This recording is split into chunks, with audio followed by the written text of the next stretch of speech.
I'm very happy to. Alex Ty, can you just tell me, are we going to be seeing a former Leicester and current England outside half playing against Bath at some point? No, we are not, much to all of our disappointment and frustration. There's nothing askew in his rehabilitation schedule. It is on track. I guess it was just more confirmation bias that if we could bring him back a little bit early, we would. And I've been reprimanded by our head of medical that as yet he hasn't gone above peak game intensity, and it would be foolhardy to try and push him in a game when we haven't seen how his body will react to above peak game intensity meters per minute. We're certain that he's not going to re-injure. No, certain is a big word, isn't it? But we are very, very positive that he won't have a major re-injury, but a soft tissue injury would be unbelievably frustrating, seeing as he's a week or two away from a 7-month rehabilitation program. Sorry, seven. How's that? It's a 7-month. It's a week or two. He's 2 weeks off a 7-month rehabilitation program. So bringing him back a week early and risking a soft tissue injury, I think would be more frustrating than the fact we can't see him out there in a blue shirt this weekend. I'm not sure if Kieran agrees with that, but So Rob continues at 10 anyway. Am I right that it's 100th match? Is that right? Yeah, you are right. Yeah, it's 100th game, so that's a big milestone, that, isn't it? And the vast majority of those of late have been epic. Yeah, I mean, can you just give him another pat on the back? I mean, it's been a fantastic season for him, isn't he? Yeah, quite easily. I'm going to wax lyrical about him on the field, actually, pre-match and the pitch walk to the boys. Generally talking about, well, more the character, as always, that drives the behaviours, that drives the performances.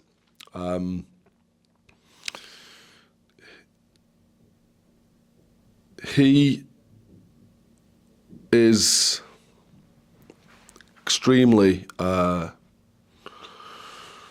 honest in his reflection of his own performances.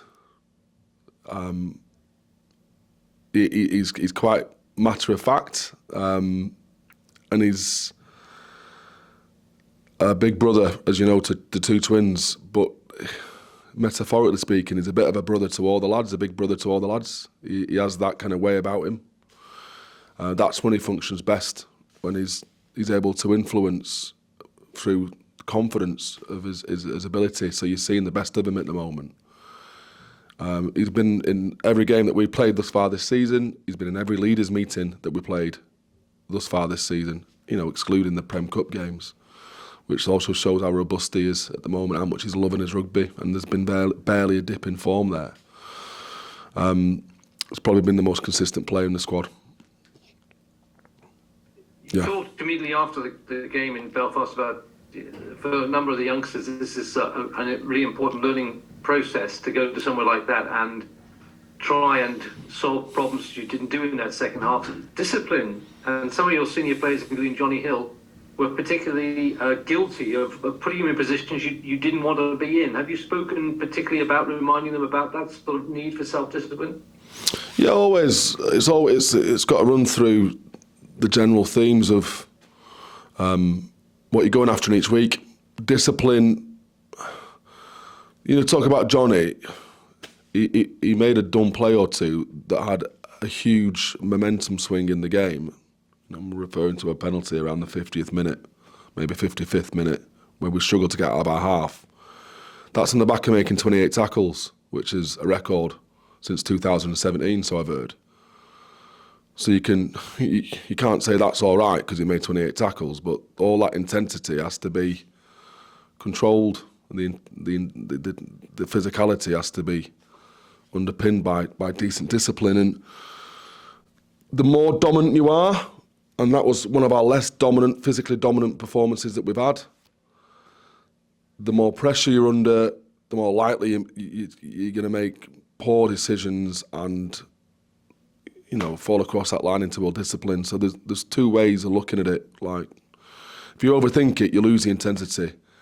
If you're not dominant physically through your set piece or through some of your collisions, then you run that risk of being on the back foot and trying to make a play rather than letting the defensive systems and your physicality take care of it. So it's how you picture it, really. Like, everyone talks about discipline, you automatically think to the negative, whereas I think if you can do the good things better, it doesn't even come into it.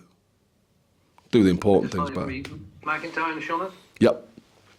they're both okay? Yeah, they've got to pass some contact kind of tests that the medical are doing with them on the back of what the neuroscientists have asked of us, but they're good to go. They've been buzzing around all week. Fresh. Excellent. See you, Fred. Cheers, Chris.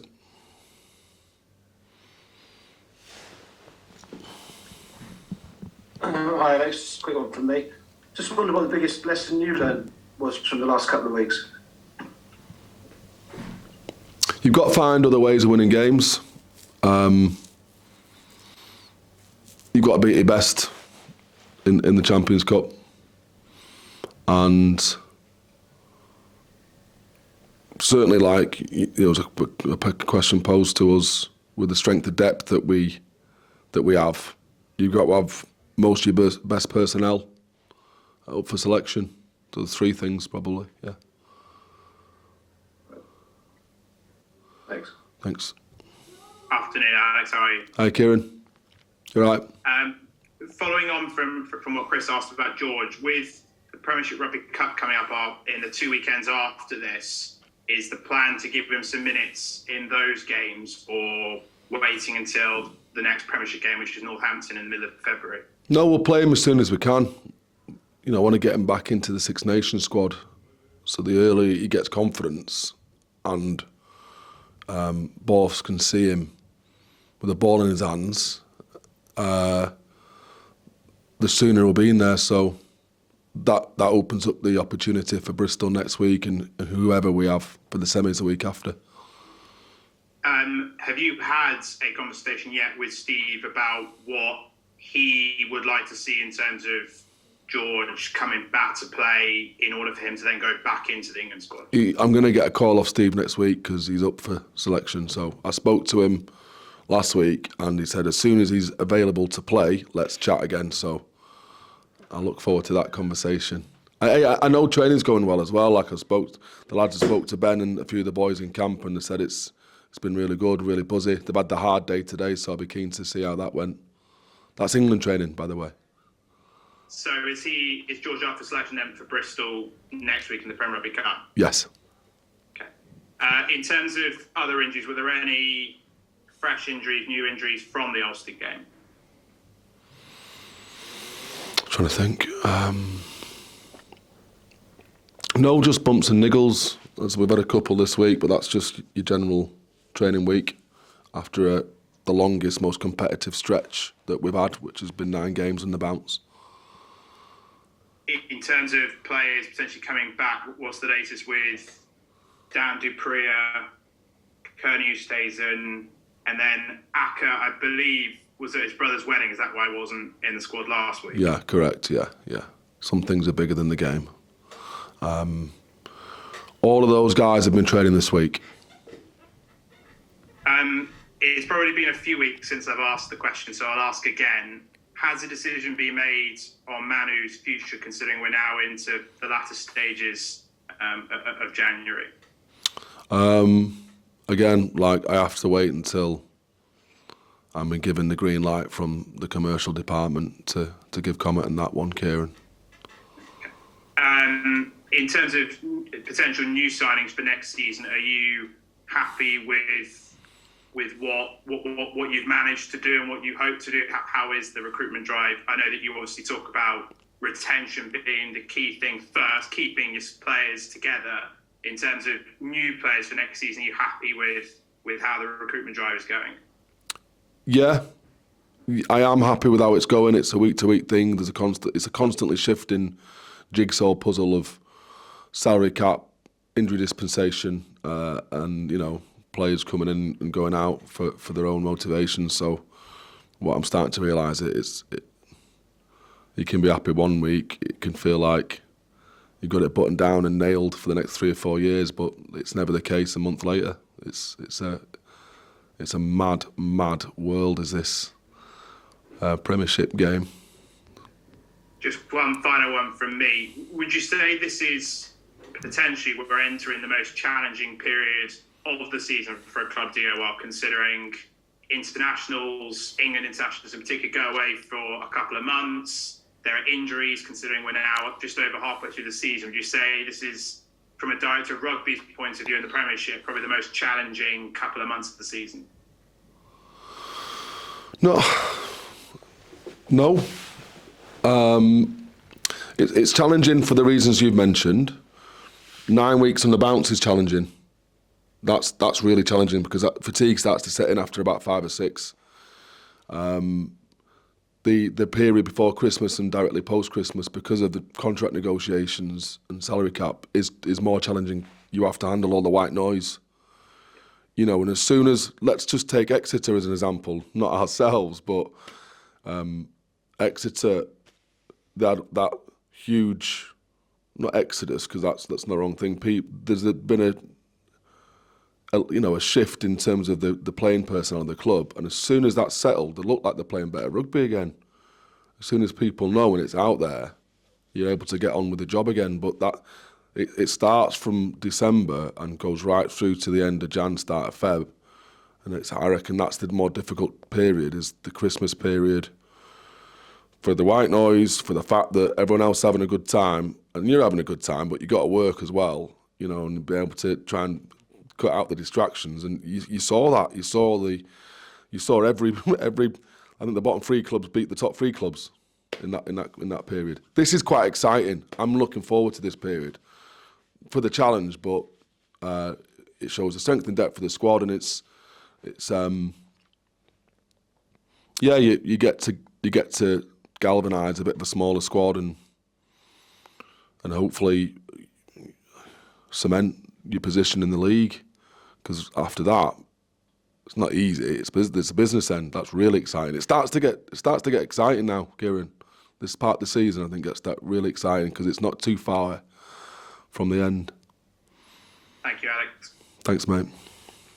Alex, can I just ask you the question of kind of momentum and where you feel that's at right now? Obviously, off the back of the last couple of weeks in Europe, you've built to a certain point, still going so well in the league. Is it a question of kind of trying to regather momentum as you go back into the Premiership, or do you feel like you haven't really lost too much of that just because it's a separate competition? Yeah, the latter, really, Al.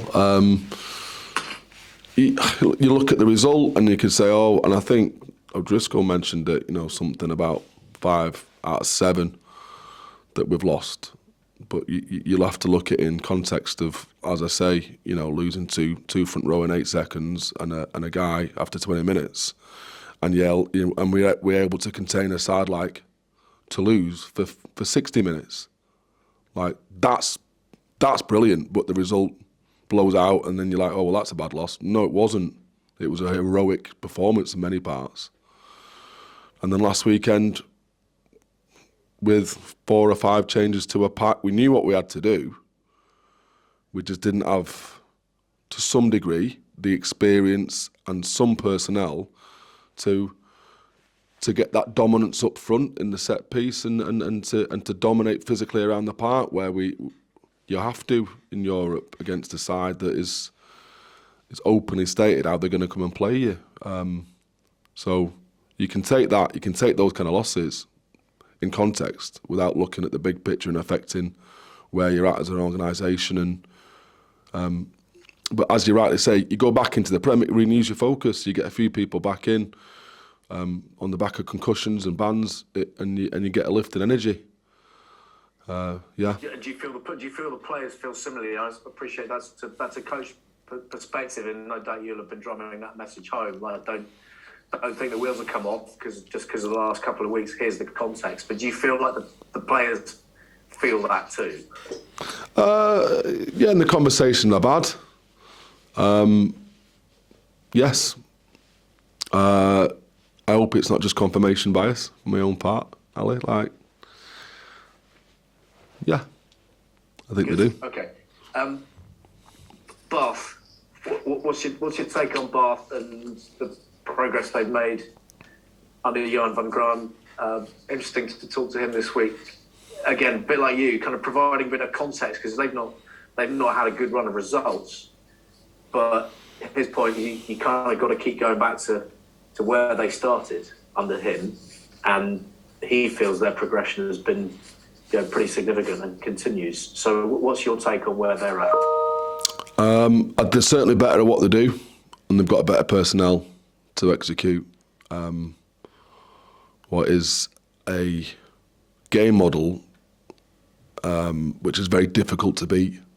I think that's why the scores have been very close, and it's not going to take a lot for them to get it very right.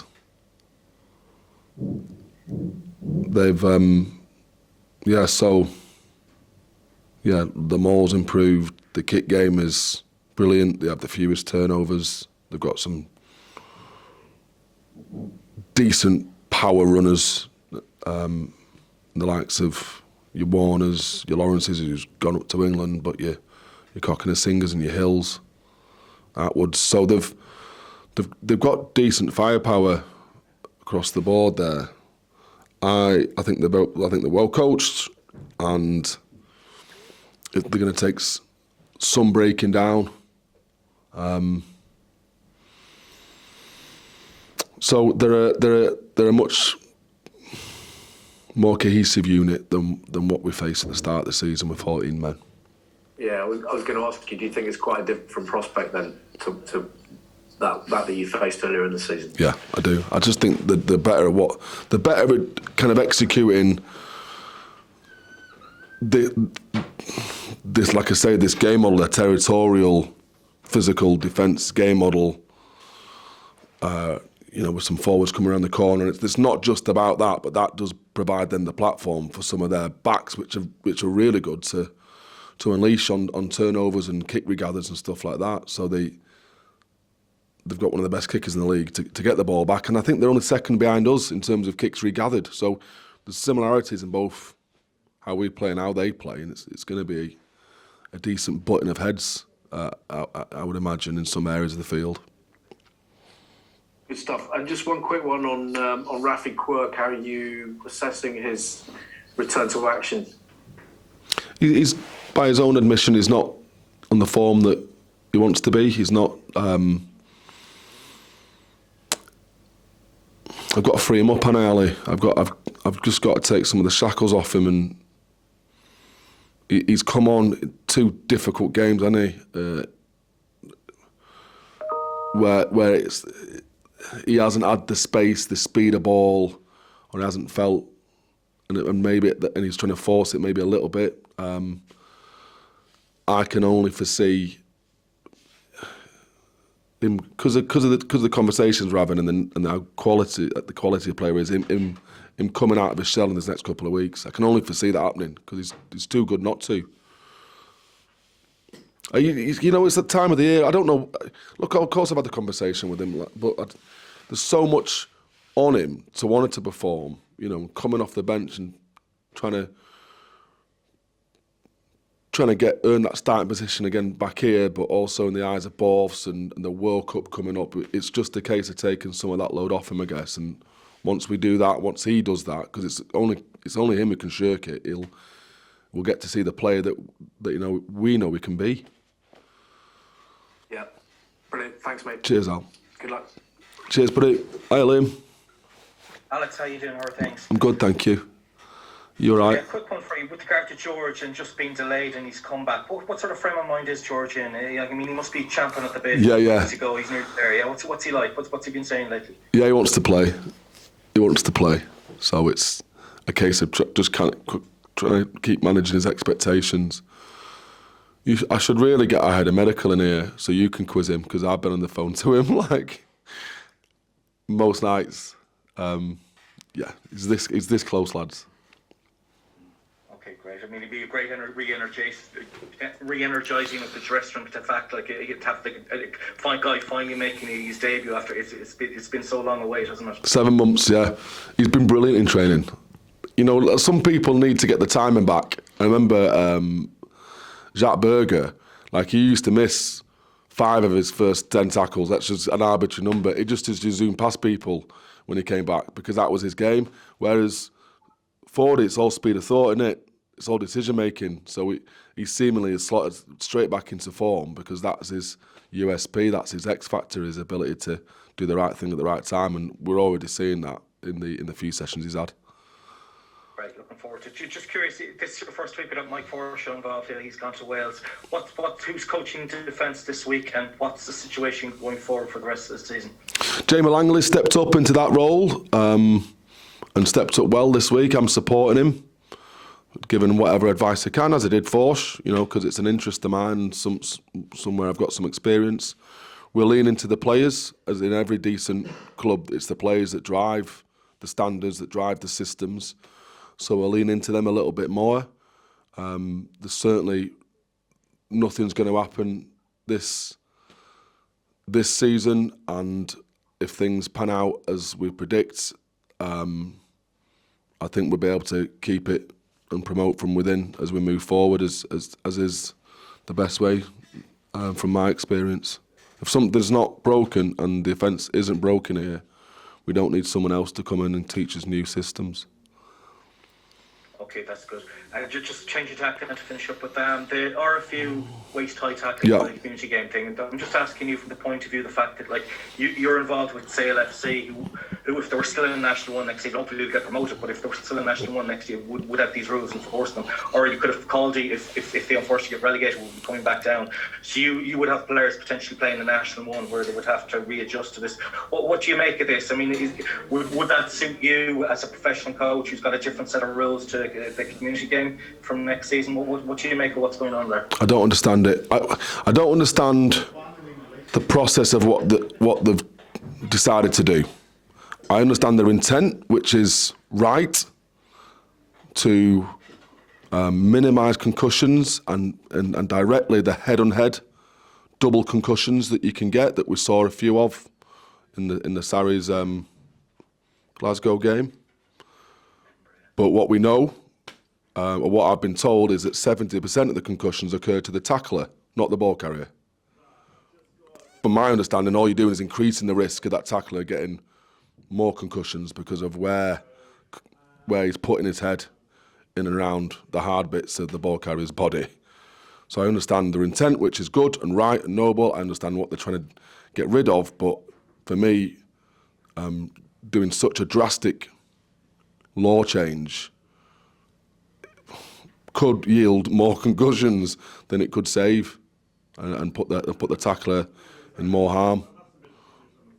Notwithstanding the difference in coaching technique, and you got a 6'10" guy, like a 6'8" fella. Like, we can never get JP Dupree or Lou Diego down to waist height. It was always belly height to chest at best. So that brings its own technical difficulties. But just on a practical level, in the development of, say, players who might be in your academy next season, the games that they would get to play would be under a different set of rules compared to, say, the Sale first team. So just the process of them trying to get into the Sale first team, they'd have to come in and try and play a different game, wouldn't they? And yet they wouldn't be playing it at week to week level, at academy level. So you mightn't get a Rafi Quirk coming through as quick in the future. Would you? Yeah, it's technical. Yeah, it is. There'll be more offloads. Like, the ball will probably be a bit quicker because you can't spend time in the tackle. Particularly as they've been harsh about people the wrong side of the ball.